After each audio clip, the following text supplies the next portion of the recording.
Jenazah pilot AMA Air Nicholas F. Gosselin yang tewas dalam insiden penembakan dan pembakaran pesawat di Yahukimo, Papua Pegunungan dievakuasi oleh petugas gabungan dari TNI Polri. Selain menguasai kembali bandara, aparat juga memburu pelaku penembakan serta pembakaran pesawat AMA Air.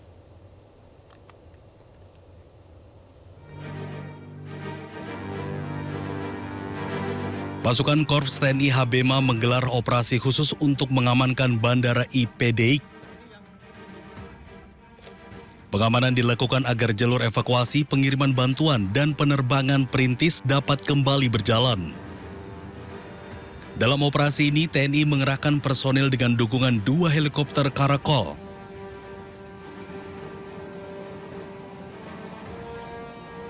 Selain mengamankan bandara, aparat juga mengevakuasi jenazah pilot AMA Air Nicholas F. Gosselin.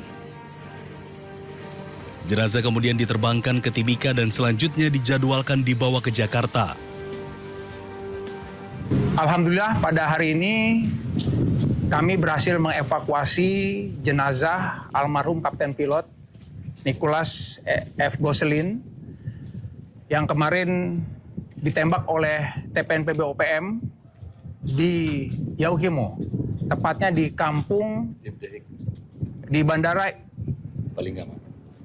Balinggama, Kabupaten Yahukimo. Patut diduga ya, karena kalau masyarakat sipil biasa, kayaknya tidak mungkin mereka akan melakukan penyerangan terhadap satu-satunya sarana transportasi yang dapat menjadi penghubung masyarakat di Balinggama ke dunia luar. Karena masyarakat sipil terutama pasti akan membutuhkan sarana itu. Jadi patut diduga. Kita belum bisa memastikan karena kita belum melakukan, belum mendatangi TKP, belum olah TKP, belum mengumpulkan keterangan dan barang bukti yang ada. Satgas Operasi Damai Kartens 2026 memastikan penyelidikan masih berjalan untuk mengungkap penyebab pembakaran pesawat AMA Air PKRCY, menemukan pelaku penembakan dan memastikan keamanan penerbangan perintis di Papua Pegunungan. Dari Yahukimo, Papua Pegunungan, Chandri Suripati, iNews melaporkan. Pemirsa, aksi blokade jalan oleh mama-mama pedagang asli Papua di Kota Sorong berakhir damai. Gubernur Papua Barat Daya Elisa Kambu menemui massa dan berjanji menindaklanjuti aspirasi mereka. Ya, setelah berlangsung 3 hari, Gubernur Papua Barat Daya menemui perwakilan mama-mama pedagang Papua di Simpang Maranata, Kota Sorong. Dalam pertemuan itu, massa menyampaikan tuntutan terkait bantuan modal usaha, penyediaan pasar khusus, transparansi penyaluran anggaran, serta sejumlah aspirasi lainnya. Gubernur menyatakan pemerintah provinsi telah menyiapkan anggaran pemberdayaan UMKM orang asli Papua dan memastikan seluruh tuntutan akan dibahas bersama perwakilan massa. Meski situasi sempat memanas, aparat berhasil menjaga aksi tetap kondusif. Wakapolda Papua Barat Daya mengajak seluruh pihak menjaga keamanan agar penyelesaian aspirasi dapat berjalan dengan baik. Tapi Bapak punya kepercayaan. Masyarakat sebenarnya juga tidak terlalu ini. Mereka tenang kok ini. Termasuk saya tenang, korlapnya juga, ada Imam Brasar dengan tim-timnya juga komunikatif. Kita bisa komunikasi sehingga apa yang masyarakat pendemo ini menyampaikan aspirasi itu, aspirasinya bisa tersampaikan. Terus pihak yang menerima aspirasi dalam hal ini Pak Gubernur juga bisa menanggapi atau menerima aspirasi, mendengar aspirasi yang mereka sampaikan. Informasi berikutnya, keluarga mendiang Dr. Ica resmi melaporkan 4 orang ke Polda Nusa Tenggara Timur. 4 terlapor terdiri dari 3 anggota DPRD Kabupaten Timur Tengah Utara dan 1 orang dokter hewan berstatus aparatur sipil negara.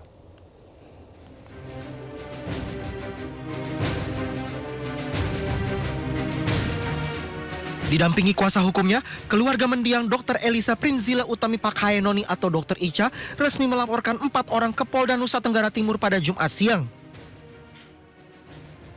Setelah menjalani pemeriksaan selama kurang lebih 5 jam, keluarga secara resmi menyerahkan laporan terkait dugaan intimidasi dan tekanan yang dialami Dr. Ica sebelum meninggal dunia. Kuasa hukum menyebut dari hasil pendalaman yang dilakukan bersama, keluarga menemukan adanya dugaan keterlibatan 4 orang dalam rangkaian peristiwa itu dengan rincian 3 anggota DPRD dan 1 orang dokter hewan. Setelah kami mendalami semua dan mengkaji itu, ternyata ada 4 orang yang kami laporkan itu semua adalah pejabat publik. 3-nya adalah pejabat publik dalam kapasitas sebagai anggota DPRD Kabupaten Timur Tengah Utara, dan 1-nya pejabat publik adalah dokter hewan. Dia ikut memaksakan kehendak di situ dengan mengatakan bahwa saya saja bisa pergi ambil serum di puskesmas, ada keluarga yang sakit dan bisa disuntikan di situ. Nah, ini membuat dokter semakin tersiksa juga karena sudah serangkaian kata-kata verbal intimidasi yang disampaikan oleh 3 orang sebelumnya. Sebelumnya pihak keluarga juga telah melaporkan dugaan pelanggaran kode etik ke Badan Kehormatan DPRD Timur Tengah Utara. Pihak keluarga pun berharap kasus ini dapat segera diselesaikan secara transparan dan seadil-adilnya. Tim Liputan iNews melaporkan. Polisi menetapkan 7 orang tersangka dalam kasus penyekapan di Gedung Percetakan Jakarta Pusat, dan pernyataan ini disampaikan petugas saat konferensi pers di Polda Metro Jaya. Lihat ya, sampingnya. Proses hukum penyekapan 3 korban di Gedung Percetakan di Jakarta Pusat masih bergulir. Dalam gelaran konferensi pers Polda Metro Jaya, polisi telah menetapkan 7 tersangka atas kasus yang diawali dari pencurian para korban. Ketujuh tersangka ini, 5 orang laki-laki, 2 orang perempuan. Dan terus dilakukan pemeriksaan secara intensif, tidak terlepas daripada para korban itu sendiri maupun ketujuh tersangka, dan kami melakukan pemeriksaan di sekitar TKP dan yang berkaitan dengan peristiwa pidana tersebut. Selain proses hukum yang terus berlanjut, polisi juga memberikan pendampingan kesehatan berupa trauma healing serta perlindungan bagi para korban dengan melibatkan tim Bidokes Polri, tim psikologi, serta LPSK. Dalam kesempatan itu prinsipnya bila ada pekerja buruh yang mungkin diduga ada melanggar hukum, harusnya kan dilakukan penanganannya secara hukum oleh majikan atau pengusaha. Tidak main hakim sendiri, memperlakukan tidak manusiawi dan tidak beradab. Hingga saat ini penyidik masih memeriksa intensif dan mengumpulkan alat bukti, termasuk hasil visum ketiga korban beserta rekaman CCTV yang telah diamankan. Sebelumnya, korban tengah ketahuan mencuri dengan total 250 juta rupiah. Akhirnya, korban disekap dan dipasung.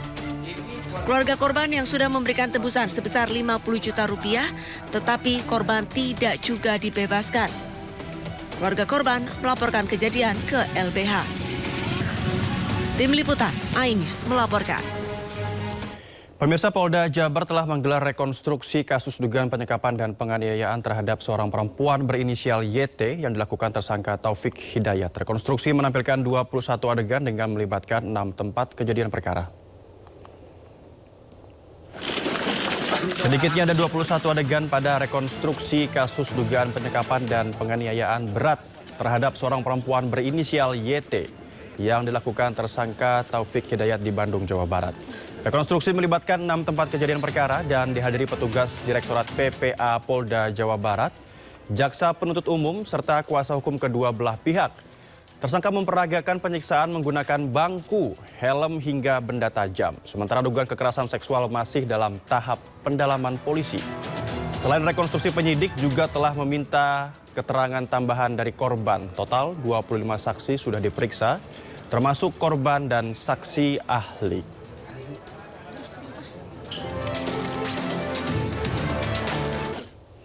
Taufik Hidayat, tersangka kasus penyekapan dan penganiayaan gadis YT, mengakui semua perbuatannya. Taufik melakukan tindakan kekerasan berat di 3 lokasi.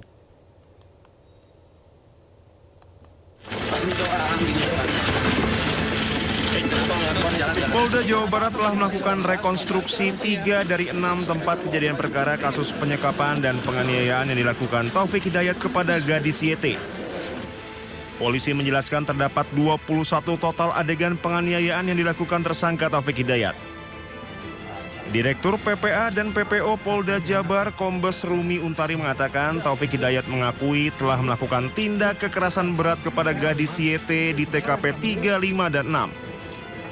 Taufik melakukan sejumlah penganiayaan berat mulai dari pemukulan dengan tangan kosong, memukul dengan helm dan kaki meja besi, hingga benda tajam.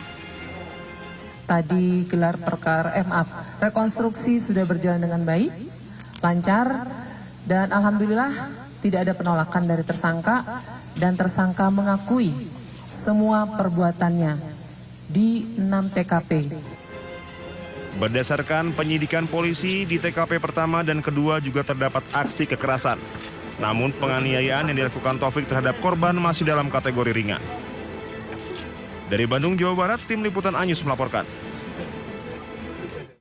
Ya, masih terkait kasus penyekapan, pemirsa, seorang anggota Polres Tegal Kota, pelaku penganiayaan terhadap istri sirinya ditahan di Propam Polda Jawa Tengah. Korban mengalami luka bakar hingga 47% akibat dipaksa pelaku memproduksi narkoba.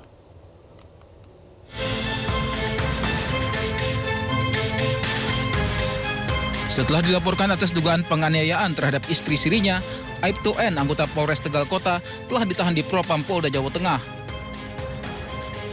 Selain menjalani proses pidana, tersangka juga diperiksa atas dugaan pelanggaran disiplin dan kode etik profesi Polri. Aibtu N kini ditempatkan dalam penanganan khusus. Oknum anggota Polres Tegal Kota yang berinisial N sudah dilakukan pengamanan, kemudian pemeriksaan, dan sudah dilakukan penahanan. Terkait, kalau di Propam terkait dengan kode etik, nah kemudian terkait dengan tindak pidananya, pelaporan ini dilaporkan di Bareskrim, sehingga tindak lanjut dari penyidikan nanti kita menunggu dari penyidik Bareskrim. Sebelumnya didampingi tim kuasa hukum Hotman Paris, korban MAN, wanita asal Cirebon ini telah melaporkan pelaku ke Bareskrim Polri.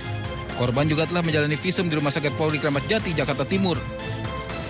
Selama 2,5 tahun, korban diduga disekap dan dianiaya hingga alami luka bakar 47%.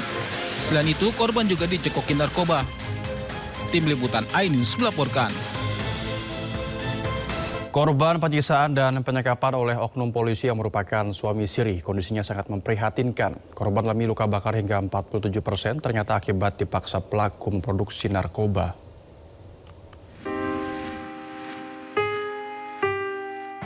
Hancur Pak, saya sebagai orang tua Pak, minta tolong sama-sama. Saya punya Allah yang saya minta tolong Allah aja.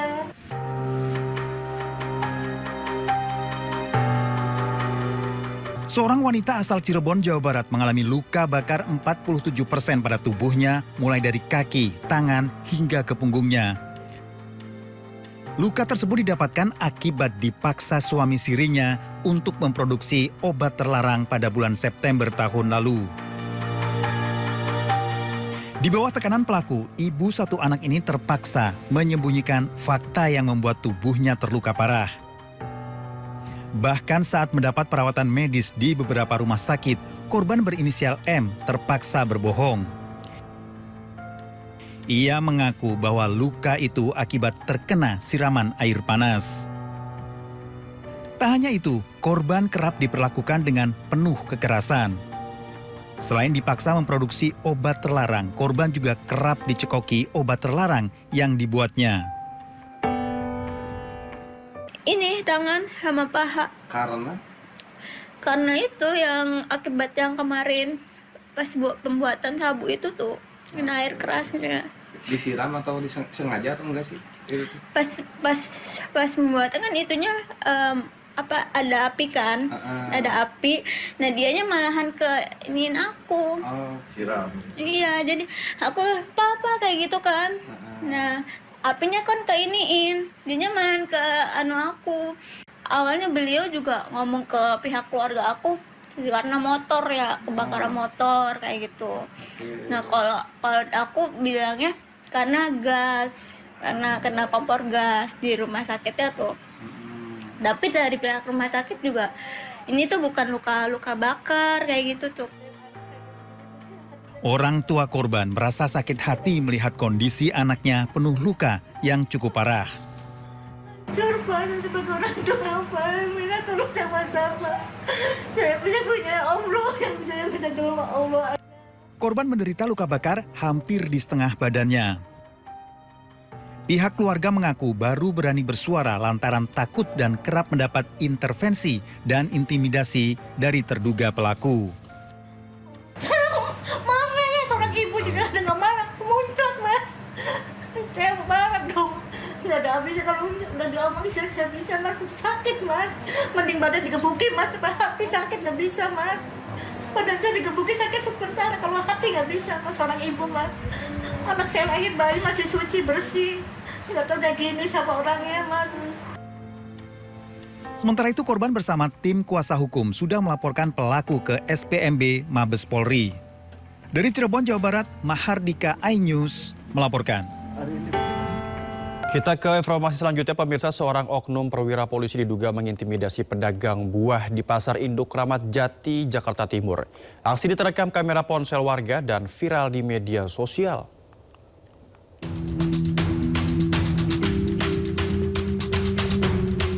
Pedagang buah di Pasar Induk Kramat Jati, Jakarta Timur diduga mendapatkan intimidasi dari seorang perwira polisi viral di media sosial. Anggota polisi berpangkat Balok 1 terlihat tak terima saat direkam oleh pedagang. Ngapain kamu? Ngapain kamu videoin? Kenapa? Ngapain videoin kamu? Ngapain? Kejadian bermula saat pedagang tengah melayani pembeli. Saat itu pula dagangan yang masih diatur untuk dimasukkan ke dalam lapak ditegur perwira polisi dari Polsek Kramat Jati. Di situ dia terus maki-maki saya, kamu ini ngeyel. Kamu udah berapa kali ditegur, masih tetap aja. Di situ lah saya bilang, loh Pak, posisi Bapak ini kan sebagai pendamping. Bapak nggak punya hak untuk berbicara, apalagi ikut mengatur. Nah, di situ dia tambah marah, tambah maki-maki saya. Sampai dia bilang sama yang punya lapak, manggil Pak Haji yang punya lapak itu, agar saya nggak boleh ngontrak di lapak itu. Maksud dia apa seperti itu? Sementara itu menurut Kasih Humas Polres Metro Jakarta Timur, saat ini pihaknya sedang menyelidiki kedua belah pihak dan akan dipanggil untuk dimintai keterangan. Dari Jakarta, Rio Manik, iNews melaporkan. Viral video yang menuding anggota TNI merampas 16 ekor lembu milik warga di Kabupaten Labuhan Batu, Sumatera Utara tidaklah benar. Tuduhan tersebut ternyata terkait konflik antar warga mengenai sengketa kepemilikan lembu yang kini berakhir damai.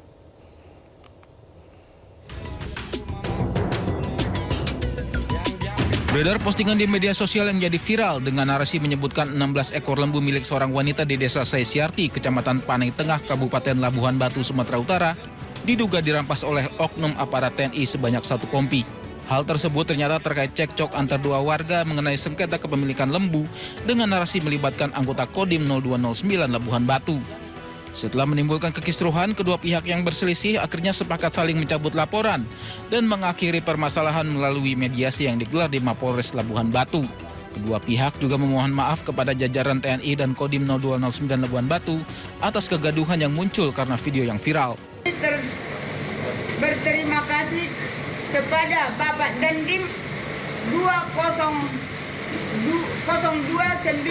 garis Labuhan Batu dan Bapak Polres Labuhan Batu yang telah membantu memanfaatkan mediasi antara saya dengan saudara Jeffrey. Dan kami juga ingin memohon maaf kepada Bapak Panglima TNI, Bapak Kasat, Bapak Pangdam 1 Bukit Barisan, Bapak Danrem 022 Pandai Timur, Bapak Dandim 0209 Labuhan Batu, bahwa karena adanya permasalahan kami sehingga timbul kehebohan yang luar biasa dan kegaduhan di antara masyarakat. Sebelumnya, Komandan Kodim 0209 Labuhan Batu, Letkol Kavaleri Hanung Kapyaji, menegaskan bahwa informasi yang menyebut personal mereka mencuri lembu warga dalam peristiwa yang terjadi pada Mei lalu tidaklah benar. Ada video tersebut, tentunya juga kami mengevaluasi kegiatan seperti apa. Apakah benar adanya keterlibatan anggota di situ? Kami sudah melaksanakan pengecekan sampai dengan sekarang. Terkait dengan keterlibatan tidak ada, tetapi memang ada personil yang melaksanakan pengamanan pengamanan dalam rangka pada hari itu memang situasi konflik antara kedua belah pihak ini sedang sangat tinggi. Nah, anggota yang pengamanan tersebut itu menjaga agar situasi menjadi kondusif. Dan tim menyayangkan persoalan konflik antar warga tersebut justru menyeret dan membawa nama institusi TNI Angkatan Darat dalam narasi yang dinilai tidak sesuai fakta di lapangan. Dari Labuhan Batu, Sumatera Utara, Randi Kurniawan, iNews melaporkan. Memasuki hari kelima kebakaran di TPA Jatiwaringin belum sepenuhnya padam. BNPB mengerahkan 2 helikopter waterbombing untuk menjangkau titik api yang sulit dipadamkan.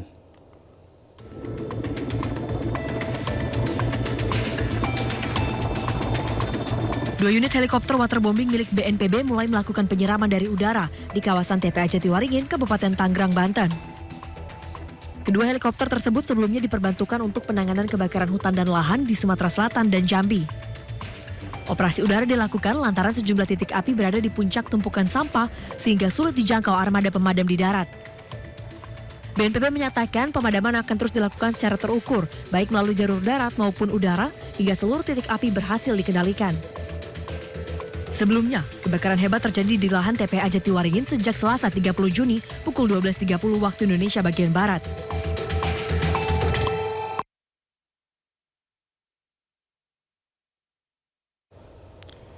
...154 warga terkena infeksi saluran pernapasan akut akibat asap kebakaran TPA Jatiwaringin, Tangerang. Mayoritasnya merupakan kelompok ibu dan balita.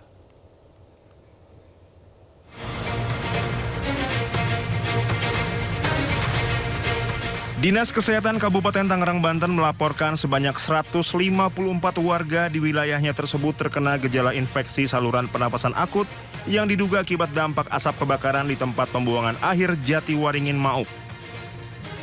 Kadinkes Kabupaten Tangerang, Hendra Tarmizi mengatakan dari total 154 warga yang teridentifikasi iritasi saluran pernapasan ini, mayoritasnya merupakan kelompok ibu hamil dan balita. Seluruh korban saat ini telah dilakukan penanganan medis untuk pemulihan fisiknya. Salah satu pasien diantaranya dilakukan perawatan intensif dengan dirujuk ke rumah sakit umum daerah setempat. Dinas Kesehatan Kabupaten Tangerang telah menerjunkan 25 petugas medis yang tergabung dalam tim kesehatan melalui unit puskesmas di 3 wilayah yang mencakup Kecamatan Rajek, Mauk, dan Sukadiri. Selain itu, pemerintah daerah Kabupaten Tangerang telah membuka 5 posko terpadu untuk layanan kesehatan. Dinas Kesehatan juga tengah melakukan mitigasi dan antisipasi terhadap perluasan penyebaran asap pembakaran TPA Jatiwaringin. Kita ke informasi selanjutnya, pemirsa. Balai Kota Jakarta ramai oleh warga yang datang ke event Jakarta Eco Future Festival 2026. Event ini digelar selama 2 hari sejak kemarin hingga hari ini.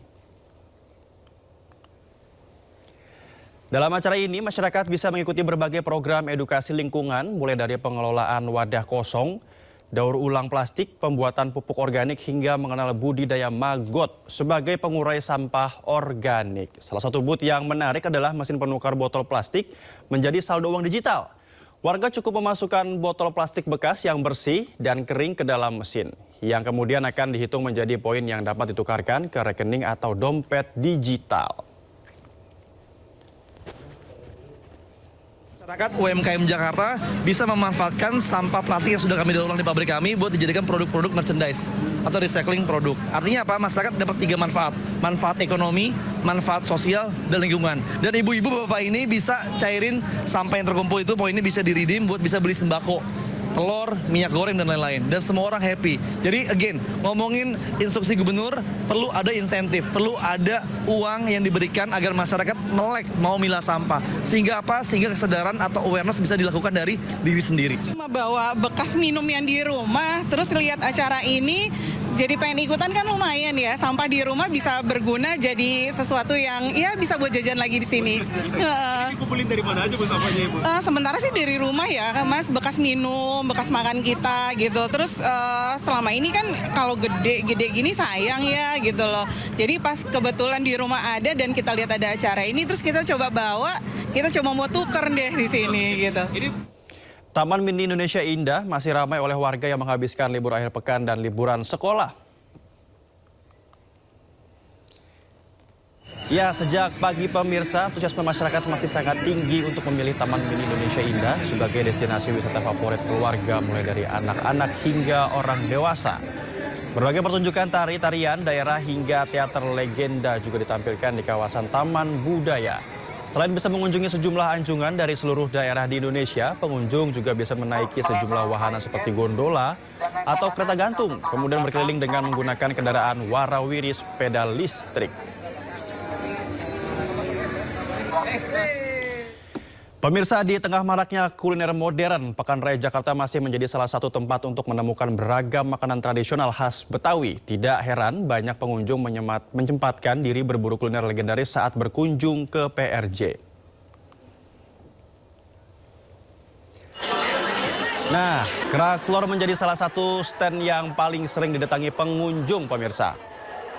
Aroma kelapa sangrai dan proses memasak dengan tungku arang menjadi daya tarik tersendiri sekaligus memberikan pengalaman menikmati kuliner yang masih dibuat dengan cara tradisional. Tidak hanya kerak telur, pengunjung juga dapat menikmati toge goreng, laksa Betawi, hingga membawa pulang dodol Betawi sebagai oleh-oleh.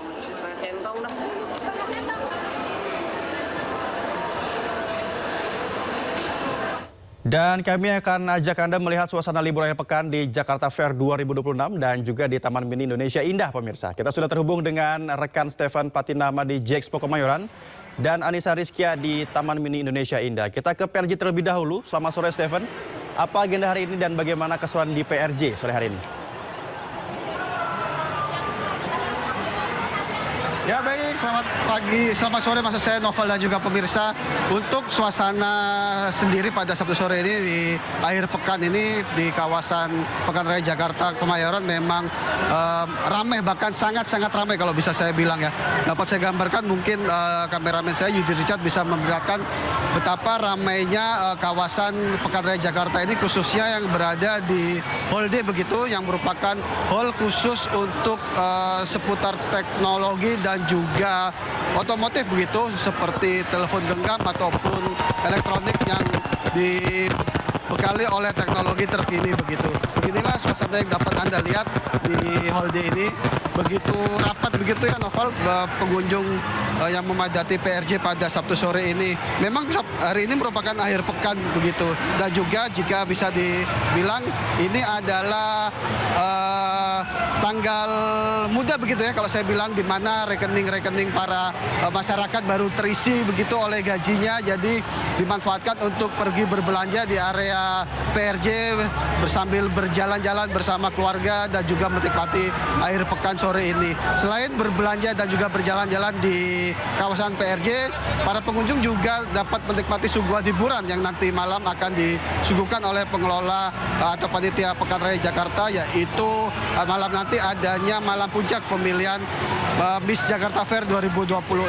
Dan juga dapat mengunjungi salah satu booth yang ada di belakang saya ini, yaitu booth dari Sindo News Autotech untuk Anda para penggemar dari dunia otomotif dan teknologi dapat mengunjungi booth yang berada di Hall D ini untuk mengetahui informasi ataupun berita-berita terupdate mengenai teknologi dan juga otomotif saat ini.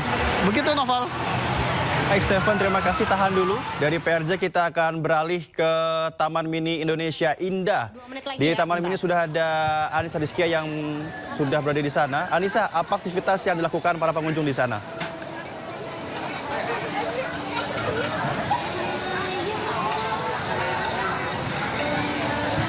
Bertepatan dengan momen libur sekolah Noval dan juga pemirsa, ternyata banyak masyarakat yang memanfaatkannya dengan mengunjungi beragam tempat wisata, salah satunya yakni di Taman Mini Indonesia Indah dari tempat kami melaporkan.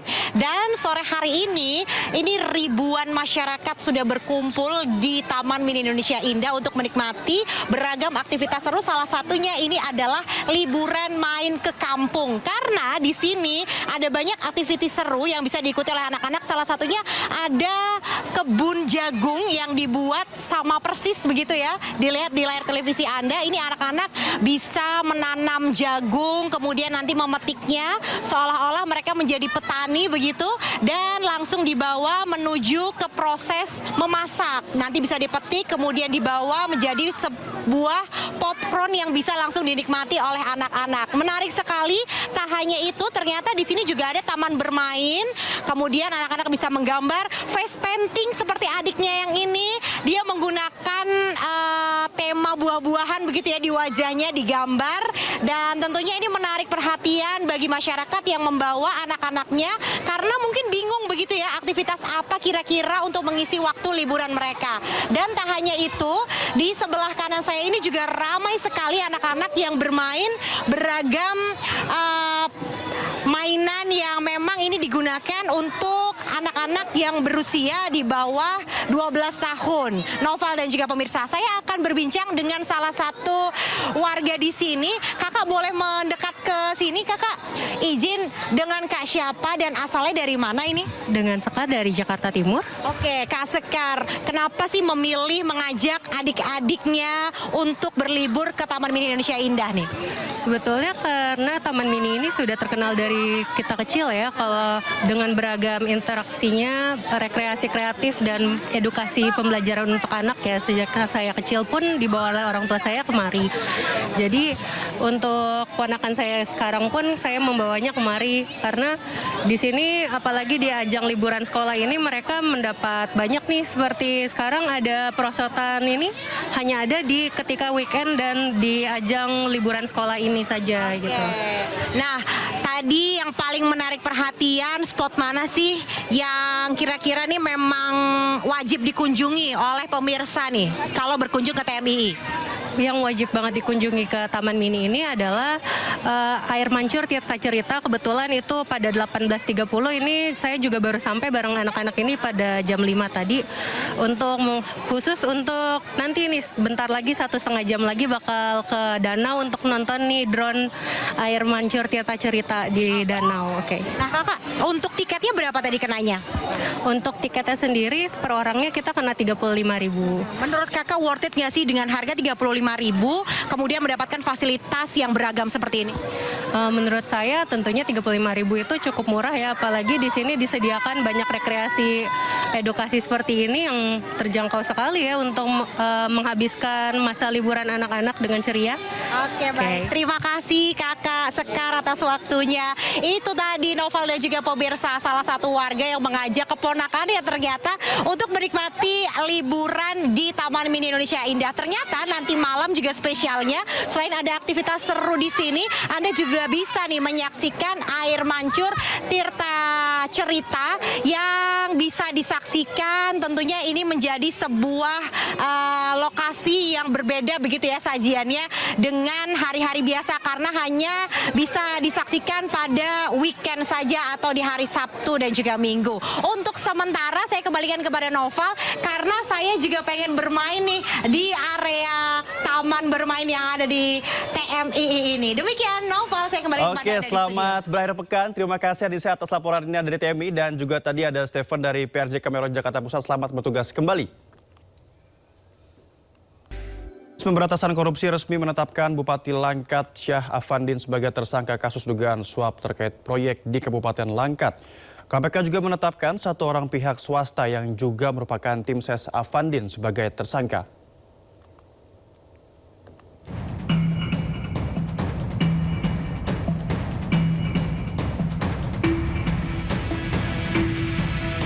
Usai diperiksa lebih dari 5 jam, Bupati Langkat Syah Afandin ditetapkan KPK sebagai tersangka. Afandin diduga menerima upeti atas proyek bernilai 10 miliar rupiah di Dinas Pendidikan dan Dinas Kawasan Pemukiman Kabupaten Langkat. KPK juga menetapkan Yakub Abdal Al-Mu'arif, pemberi upeti dari pihak swasta sekaligus tim ses Afandin saat Pilkada 2024 sebagai tersangka. Dalam operasi tangkap tangan ini, KPK mengamankan uang tunai 1,2 miliar rupiah dan 55 kg logam platinum. Proyeknya yaitu di Dinas Pendidikan Langkat sebanyak 80 paket pekerjaan yang mencapai total 9,5 miliar rupiah. dan di Dinas Perkim Langkat sebanyak 5 paket pekerjaan senilai total 748 juta rupiah.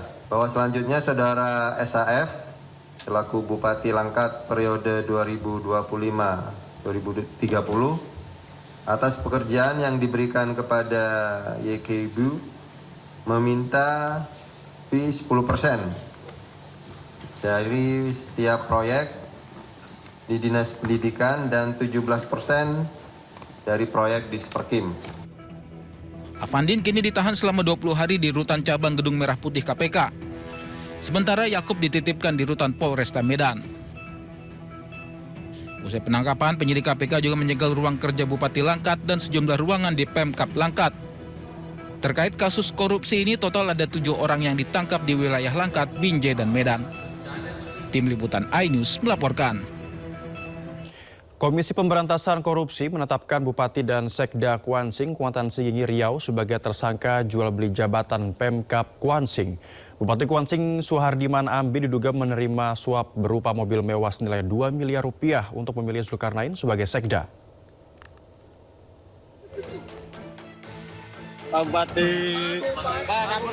Mengenakan rompi oranye, Bupati Kuantan Singingi atau Kuansing, Suhardiman Ardi ditetapkan KPK sebagai tersangka kasus dugaan suap jabatan di lingkungan Pemkab Kuansing. Selain Suhardiman, KPK juga menetapkan Sekda Kuansing, Zulkarnain, dan Direktur Utama PT Mitra Ideal Consultant sebagai tersangka. Kasus ini bermula dari laporan masyarakat terkait jual beli jawaban untuk posisi Sekretaris Daerah Kabupaten Kuansing. KPK menyebut Bupati Kuansing meminta syarat mobil SUV Land Cruiser 300 GRS senilai 2 miliar rupiah kepada tersangka Zulkarnain. Zulkarnain diketahui menggunakan identitas dirut PT Mitra Ideal Consultant, Ardiles, untuk proses kredit mobil mewah tersebut. Selanjutnya Saudara SA, selaku Bupati Kuansing periode 2025-2030, terkait dengan adanya kegiatan lelang jabatan ini meminta syarat atau meminta semacam permintaan kepada calon yang akan menduduki posisi tersebut, yaitu sebuah 1 unit SUV mobil Toyota Land Cruiser 300 GRS.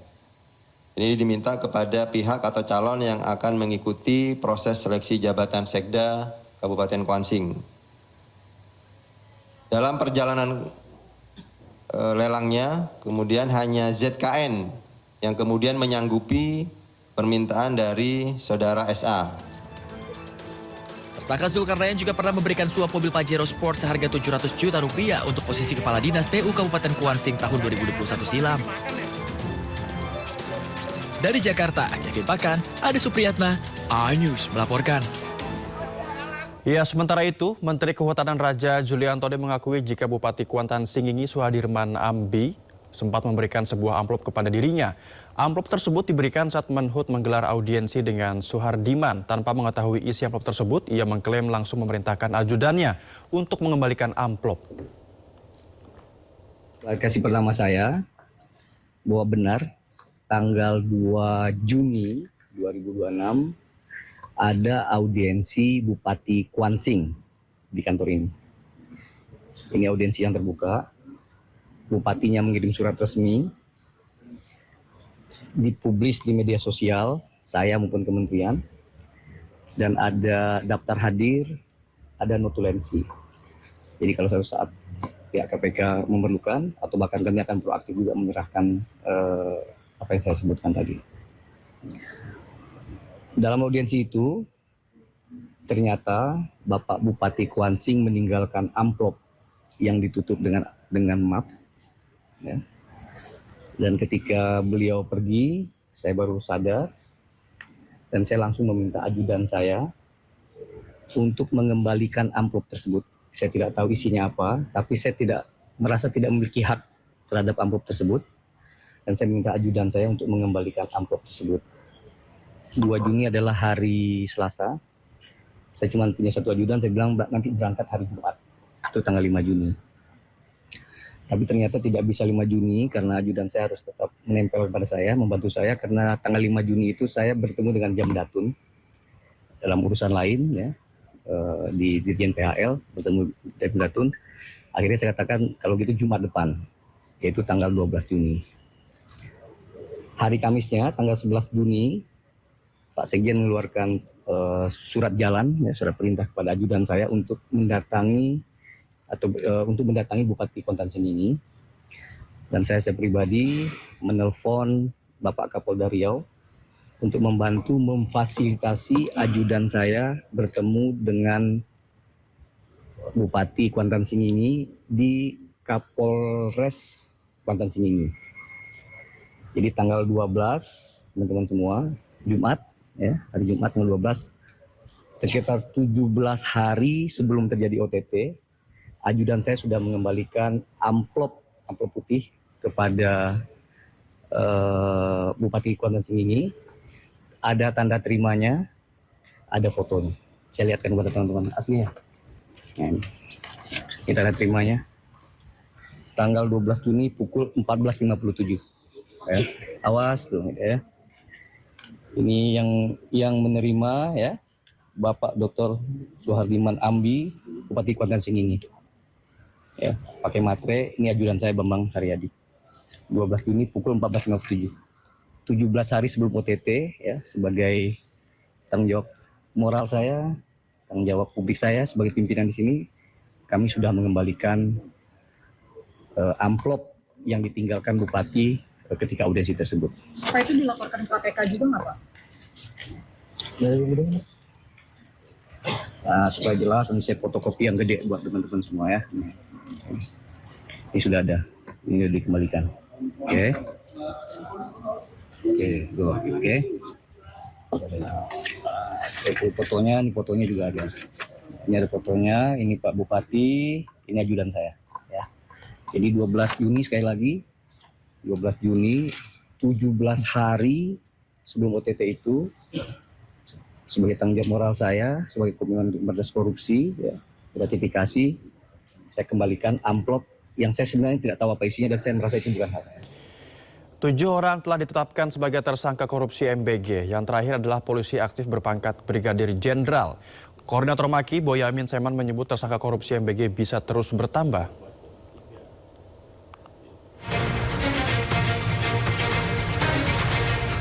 Bak kotak Pandora yang terbuka, tersangka korupsi MBG bertambah lagi. Kejaksaan Agung kali ini menetapkan Lalu Muhammad Iwan sebagai tersangka ke-7 dalam pusaran korupsi MBG. Kejagung menyebut Sekretaris Deputi Bidang Promosi dan Kerjasama Badan Gizi Nasional ini terlibat korupsi penjualan ompreng atau food tray. Modusnya, perwira polisi aktif berpangkat Brigadir Jenderal itu mencari calon mitra untuk mendirikan dapur MBG. Syaratnya, mereka wajib membeli ompreng kepada perusahaan PT SGI. Belakangan terungkap PT SGI ternyata perusahaan yang sengaja ia dirikan. Jadi perannya adalah pada tahun 2025, saudara LM ini meminta saksi YCS dan RD mendirikan suatu perusahaan ya, dengan tujuan sarana untuk melakukan penjualan alat berupa food tray kepada calon mitra SPBG dengan harga yang sudah ditentukan oleh tersangka LMI ya. Walaupun sudah menetapkan 7 orang tersangka, Ketua Masyarakat Anti Korupsi Boyamin Saiman menyebut jumlah tersangka korupsi MBG kemungkinan akan bertambah. Boyamin juga mendesak Kejagung tidak hanya menetapkan tersangka, tetapi juga harus bisa mengembalikan kerugian uang negara. Jadi ini masih banyak yang harus jadi tersangka, karena banyak yang dimanipulasi, banyak yang dikorupsi. Mulai dari titik dapur, pengadaan motor listrik, ompleng, mungkin CCTV, mungkin diduga juga terkait dengan pengadaan pakaian, pengadaan tablet, segala macam. Itu sudah seharusnya Kejaksaan Agung menyasar semua yang terlibat dalam korupsi MBG dan BGN. Karena apapun, ya untuk pertama tujuan utamanya adalah pengembalian kerugian negara. Karena kalau tidak disasar nanti pengembalian kerugian negara akan minim. Penetapan Lalu Muhammad Iwan menambah jumlah petinggi Badan Gizi Nasional yang menjadi tersangka pencuri uang MBG. Sebelumnya, Kejagung sudah lebih dulu menangkap Ketua BGN Dedan Hindayana dan 2 wakilnya, Sony Sonjaya dan Lodewijk Kusum. Menyusul 3 tersangka lainnya dari pihak swasta, yakni Asep Yusuf Somantri, Glory Harimah Sihombing, dan Andri Mulyono. Tim Liputan iNews melaporkan.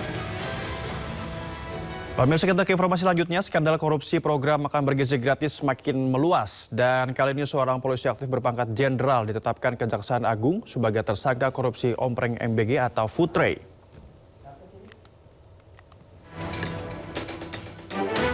Makan bergizi gratis yang seharusnya menyehatkan anak bangsa justru membuat kenyang para koruptor. Kejaksaan Agung resmi menetapkan satu lagi tersangka kasus dugaan tata kelola program MBG. Tersangka tersebut adalah seorang anggota polisi aktif berpangkat Brigjen Polisi inisial LMI. Perwira tinggi itu kini menjabat sebagai Sekretaris Deputi Bidang Promosi dan Kerjasama BGN. Tersangka diduga mengatur pengadaan ompreng atau tempat makan MBG hingga mengambil keuntungan dari tiap transaksinya. Dan pada yang bersangkutan telah dilakukan penahanan di Rutan Jasa Negeri, Rutan Salima Jasa Negeri, Jakarta Selatan selama 20 hari ke depan. Dengan penetapan ini, jumlah tersangka dalam perkara program makan bergizi gratis bertambah menjadi 7 orang. Hasil penyidikan lanjutan menemukan bahwa dugaan praktik korupsi tak hanya terjadi pada proyek besar MBG, tetapi juga menyentuh perlengkapan dasar untuk membagikan makanan pada masyarakat. Tim Liputan iNews melaporkan. Selain menetapkan Sekretaris Deputi Bidang Promosi dan Kerjasama Badan Gizi Nasional lalu Muhammad Iwan sebagai tersangka baru korupsi MBG, Kejagung juga menduga adanya keterlibatan seorang perwira tinggi TNI yang masih aktif. Ya, Kejagung menduga ada keterlibatan seorang kolonel TNI aktif berinisial BU dalam dugaan korupsi MBG. Jadi BU ini pemirsa bertugas sebagai pejabat pembuat komitmen dalam pengadaan sepeda motor listrik dalam kasus korupsi di Badan Gizi Nasional.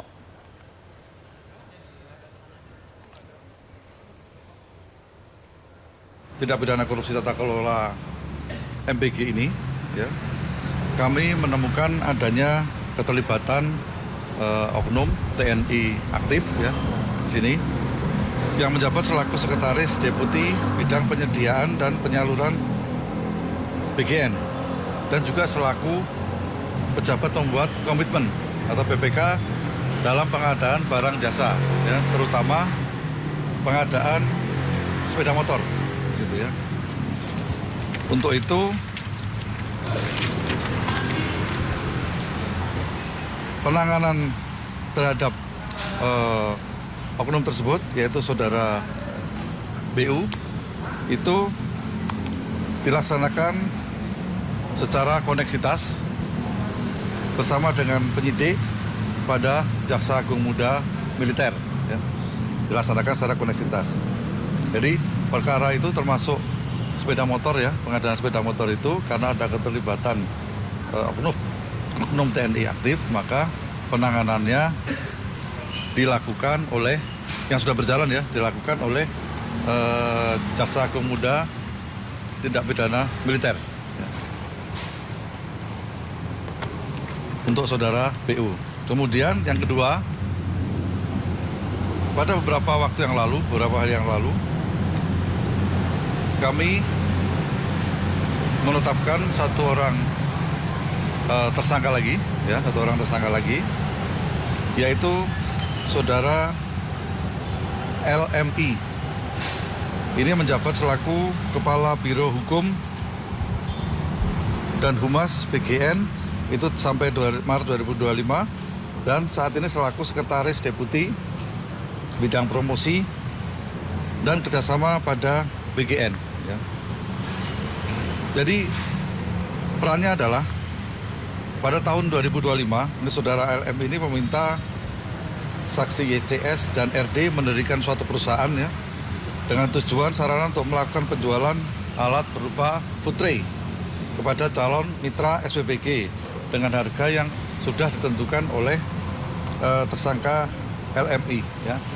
Jadi dalam harga tersebut itu termasuk ada bagian kepada saudara LMI untuk supaya titik tersebut di-approve atau disetujui, ya, dengan penjualan ompreng itu. Hari ini kami menerima pelimpahan perkara dari Dirdik Jampisus berkaitan dengan tata kelola BGN ini. Dalam hal ini tentunya ada prosedur yang akan kita kerjakan. karena yang telah disampaikan Pak Dirdik bahwa Kolonel CPL BU ini adalah TNI aktif, sehingga akan kami kerjakan secara koneksitas.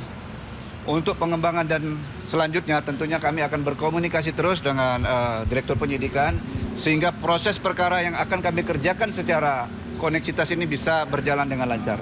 Mungkin ini saja karena ini baru proses awal, sehingga nanti perkembangannya kami akan berkomunikasi dengan Direktur Penyidikan, tentunya juga kepada Pak Kapus Penkum, sehingga perkara koneksitas ini bisa kita kerjakan secara lancar, aman, dan tertib. Terima kasih. Ketua DPR RI Puan Maharani meminta jabatan komisaris dalam perusahaan milik negara harus lebih serius.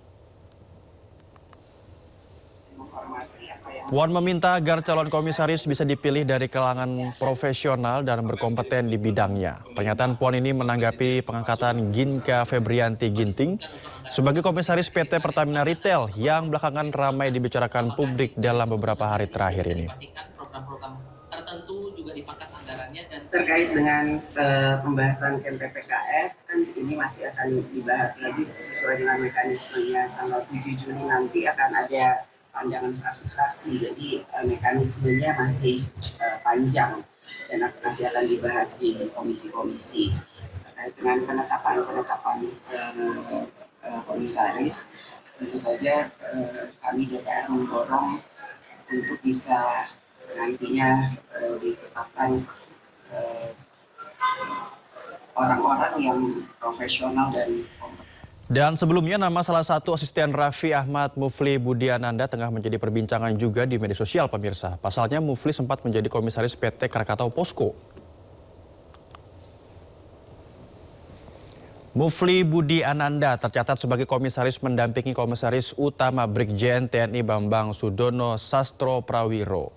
Sementara posisi Presiden Direktur masih dipegang oleh Kim Yong Jung. Padahal, Mufli selama ini dikenal sebagai asisten pribadi utusan khusus Presiden bidang pembinaan generasi muda dan pekerja seni Raffi Ahmad. Ia mendampingi berbagai aktivitas baik bisnis maupun kegiatan sehari-hari. Mufli menempuh pendidikan D3 Teknik Listrik di Politeknik Bunda Kandung dan sempat kuliah S1 di Teknik Industri ISTN namun tidak selesai. Ya, beda Mufli, beda lagi Ginka. Ginka Febrianti Ginting baru berusia 27 tahun. Namun saat ini telah mengisi jabatan komisaris PT Pertamina Retail. Sebelumnya, Ginka merupakan Ketua Umum Bison, Barisan Intelektual Strategi Objektif Nasional tahun 2024 dan relawan Prabowo Gibran pada Pilpres 2024. Komisi Informasi Publik Jawa Tengah memeriksa dokumen administrasi pencalonan Wali Kota Solo tahun 2005 di Kantor Dinas Perpustakaan dan Kearsipan Kota Solo. Hal itu dilaksanakan karena ada sengketa keterbukaan informasi publik mengenai dokumen administrasi pencalonan Joko Widodo di ajang pemilihan Wali Kota Solo 2005. Menurut Ketua Majelis Komisioner Komisi Informasi Provinsi Jawa Tengah Ermi Sri Ardianti, pemeriksaan ini dilakukan untuk menindaklanjuti dalil-dalil yang diajukan dalam sidang sengketa informasi publik terkait ijazah Joko Widodo. Pemeriksaan ini merupakan bagian dari persidangan di sengketa informasi dengan pemohon Muhammad Taufik dan law firm dan termohon pemerintah Kota Solo terkait dengan ijazah Joko Widodo. Dalam persidangan sebelumnya, pihak termohon yakni Pemkot Solo mendalilkan dokumen ijazah yang dimohonkan tersebut tidak dikuasai atau dimiliki oleh lembaga kearsipan daerah maupun dinas perpustakaan setempat. Lakukan kegiatan yang namanya pemeriksaan setempat, ini bagian dari persidangan di sengketa informasi dengan pemohon Muhammad Taufik and Law Firm dengan termohon pemerintah Kota Surakarta terkait dengan ijazah Bapak Joko Widodo yang dipakai pada saat pendaftaran wali kota ya tahun 2005 karena pada saat pembuktian di persidangan Dinas Kearsipan dan Perpustakaan yang menjadi termohon prinsipal menyatakan bahwa informasi tersebut tidak dikuasai oleh lembaga kearsipan daerah atau Dinas Perpusip, maka kami ingin membuktikan yang didalilkan oleh termohon. Jadi apakah betul tidak dikuasai? Kalau tidak dikuasai kan artinya tidak punya ya. Jadi meskipun dikatakan tidak punya, majelis juga harus membuktikan. Oleh karena itu kita akan melakukan pemeriksaan setempat pada saat sidang yang lalu diputuskan seperti itu, dan hari ini kita hadir untuk memeriksa di Depo Arsip. Ya pemirsa, dalam pusaran kasus ijazah, Menko Polhukam 2019-2024 Mahfud MD menyebut pengadilan harus membuktikan terlebih dahulu jika ijazah Jokowi asli. Jika tidak, maka baik kubu Roy CS dan kubu Jokowi tidak akan memperoleh keadilan.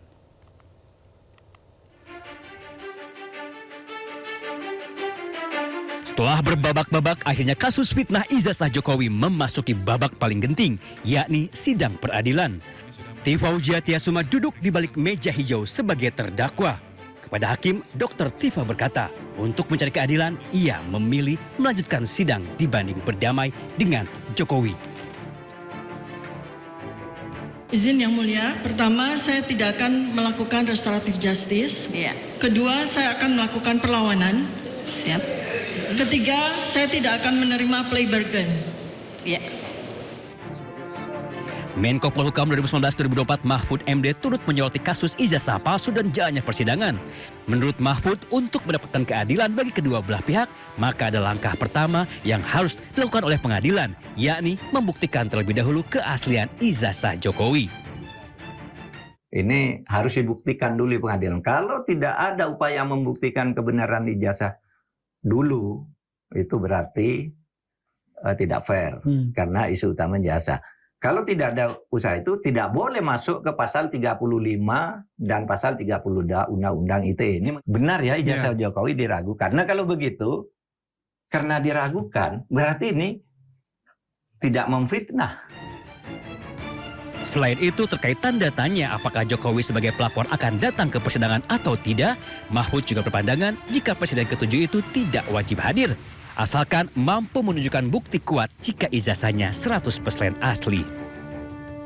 Sementara itu, kuasa hukum Jokowi memastikan jika mantan wali kota Solo itu akan hadir di persidangan dan siap bertarung secara hukum dengan Roy dan Dr. Tifa. Bapak menyampaikan kesediaannya untuk dapat hadir sesuai dengan mekanisme peradilan nanti, dan tentu akan menyampaikan apa yang harus dilakukan, termasuk menyampaikan ijazah-ijazahnya. Kasus ijazah Jokowi telah bergulir hampir 2 tahun. Roy CS menyebut menemukan data jika ijazah S1 Jokowi 99,99% palsu. Jokowi tidak terima. Ia mengaku dirinya sudah direndahkan serendah-rendahnya dan dihinakan sehina-hinanya. Jokowi lalu memilih melaporkan 8 orang ke Polda Metro Jaya, termasuk Roy Suryo dan Dr. Tifa. Tim Liputan iNews melaporkan. Pemirsa, DPR RI menampung aspirasi Majelis Ulama Indonesia untuk membentuk rancangan undang-undang pidana tentang lesbian, gay, biseksual, dan transgender atau LGBT. Sementara itu, wacana pemberantasan LGBT menuai beragam tanggapan dari masyarakat.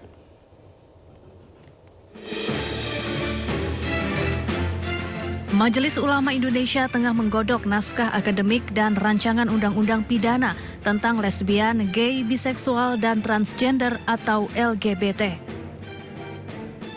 Wakil Ketua Umum MUI Khalil Nafis menegaskan langkah hukum ini diambil karena imbauan moral dinilai sudah tidak mempan membendung fenomena penyimpangan seksual di Indonesia. MUI menyatakan perang terhadap pelaku maupun kampanye LGBT. Adapun rancangan undang-undang pidana untuk memperantas perilaku LGBT di Indonesia mendulang beragam tanggapan dari masyarakat.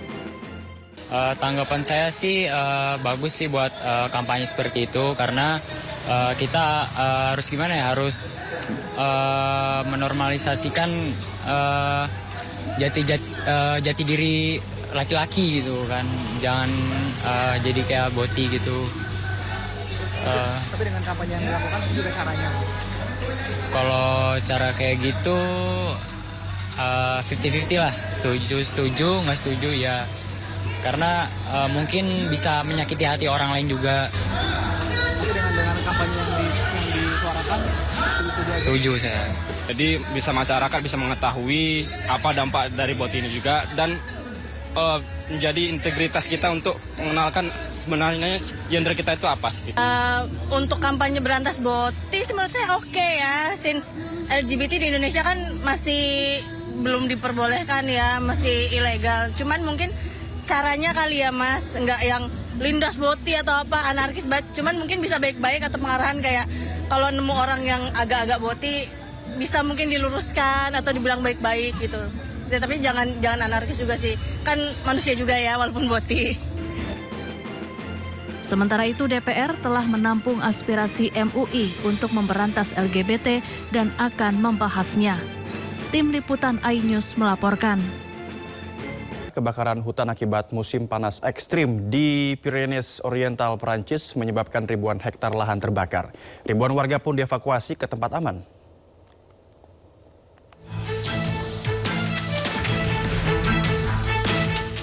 Pemerintah Perancis menetapkan wilayah selatan pada risiko tertinggi pasca gelombang kebakaran hutan melanda pantai Mediterania.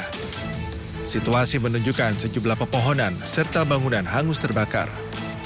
Badan Meteorologi Perancis menempatkan sejumlah wilayah seperti Pyrénées Oriental, Aude, Iro, Vaucluse, serta Bouches-du-Rhône pada level merah dengan risiko kebakaran hutan yang sangat tinggi. Menurut laporan, 1.500 orang dievakuasi ke tempat yang lebih aman. Quartier. Il y a eu une petite reprise de feu juste en face de chez moi en fait. Là où ça a déjà brûlé. Là où ça a déjà brûlé, voilà. D'accord. Et vous avez appelé les pompiers? Alors les voisins d'à côté ont appelé les pompiers, on les attendait. Hein. Et il y a des forestiers sapeurs-pompiers qui sont venus avec une... Perdana Menteri Perancis, Sébastien Lecornu, mengatakan musibah ini telah membakar sekitar 8.700 hektar hutan. Tim pemadam kebakaran setempat terus bersiaga untuk memberikan perlindungan kepada warga. Kericuhan tak terhindarkan saat ratusan warga terlibat aksi saling dorong demi berebut kipas angin dan pendingin ruangan di pusat perbelanjaan di Perancis. Aksi ini dipicu gelombang panas ekstrim yang tengah melanda sebagian besar daratan di Eropa. Ya, aksi saling dorong terjadi di pusat perbelanjaan Lidl di wilayah Nanterre. Pembeli yang mengantri sejak subuh nekat mendobrak masuk pemirsa, berdesakan hingga terlibat baku hantam demi mendapatkan perangkat pendingin udara. Aparat kepolisian bahkan terpaksa diterjunkan ke lokasi setelah massa merusak pintu masuk toko dan memicu perkelahian hebat. Akibat bentrokan dan adu mulut yang tidak terkendali, dilaporkan hanya sedikit pembeli yang akhirnya berhasil membawa pulang alat pendingin udara tersebut.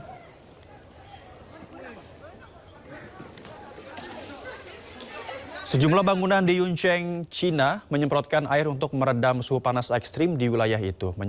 Penyemprotan membuat aktivitas warga tetap normal di saat suhu panas.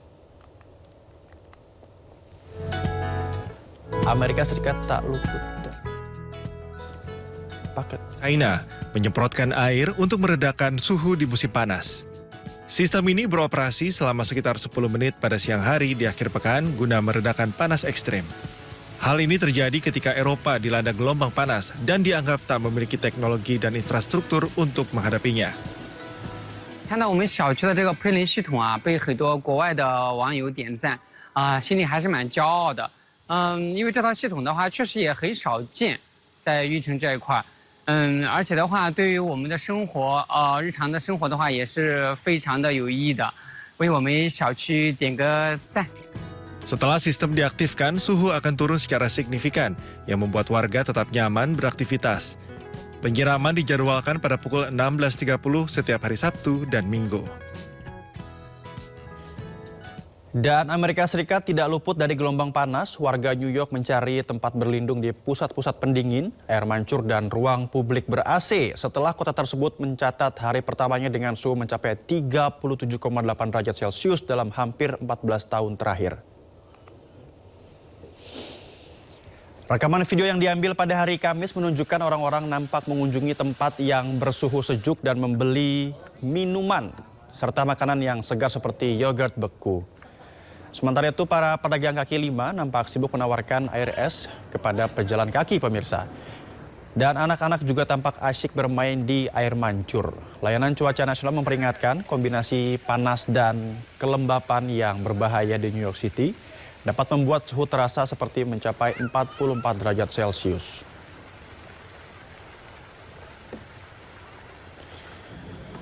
Di tengah luka dan kehancuran akibat gempa bumi, sebuah restoran cepat saji di Venezuela berubah menjadi garda terdepan penyelamatan. Tempat yang biasanya melayani pelanggan, kini disulap menjadi klinik darurat yang menyelamatkan ratusan korban dan menyalurkan bantuan kemanusiaan.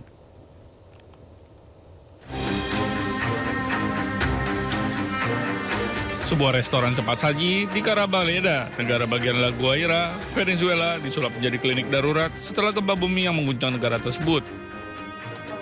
Para dokter dan relawan memberikan perawatan kepada korban terluka di dalam restoran.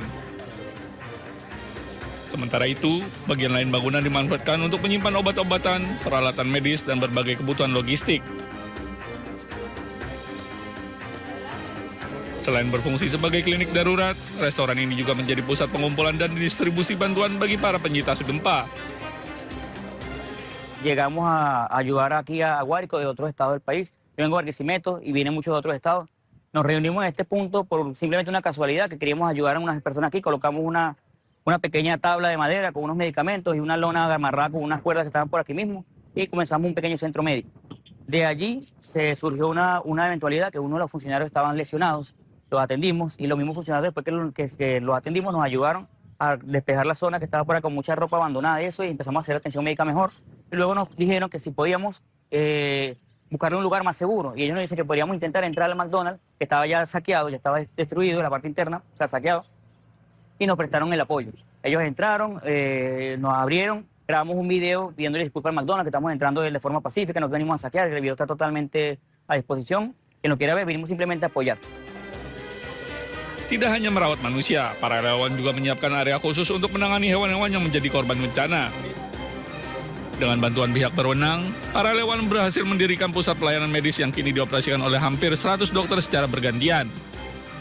Setiap hari, lebih dari 100 pasien menerima perawatan di lokasi tersebut.